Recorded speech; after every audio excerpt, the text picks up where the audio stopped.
Hello, welcome to Kellogg Public Library's virtual story time. My name is Sherry. The story I'm going to share with you today this story is called Thanksgiving Day.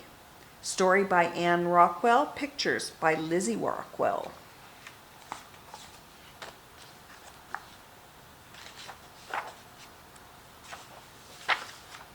Do you know why we celebrate Thanksgiving? Do you know why we always eat turkey, cornbread, and cranberry sauce on Thanksgiving Day? I do.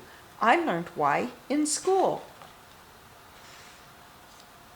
Our teacher, Mrs. Madoff, read us the story of the first Thanksgiving. I like that story. We learned about the Wampanoag people who were already in this land and the pilgrims who came across the sea from England. Pilgrim men wore tall black hats with silver buckles, and pilgrim women wore white caps.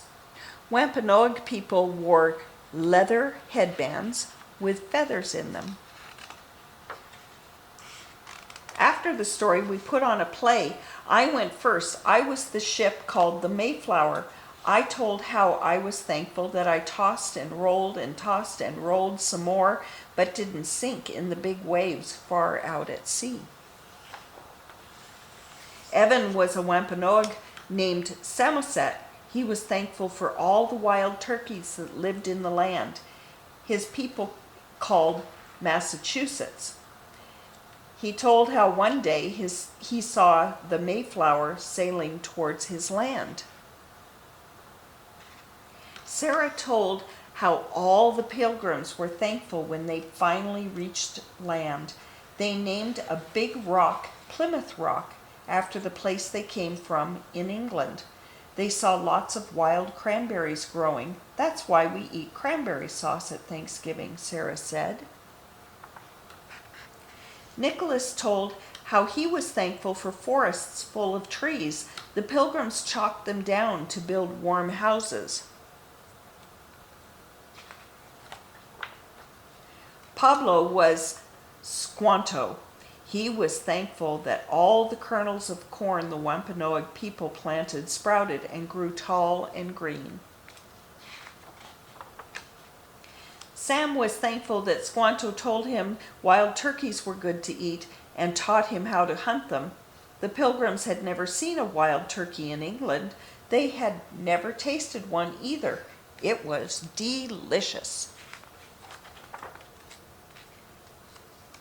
Michiko was thankful that she and all other pilgrims were greeted kindly by the Wampanoag people who shared the land with them. Kate was thankful that her new neighbors were peaceful pilgrims looking for a new land to live in, and not mean people looking for someone to fight with. Jessica was thankful that the beautiful land of Massachusetts had enough good things for everyone. Evelyn was Chief Messoet. She told how the Wampanoag and Pilgrim people shared their harvest feast one autumn day. That was the first Thanksgiving. It's a story we'll never forget. It's something we celebrate every year. Today is our Thanksgiving holiday. We don't go to school or work today. Instead, we celebrate and are thankful at home. We eat turkey, cornbread, and cranberry sauce. We invite our family, friends, and neighbors to share our feast, just as the Pilgrims and Wampanoag people did. And that's the end of our story. Thank you for listening. See you next time.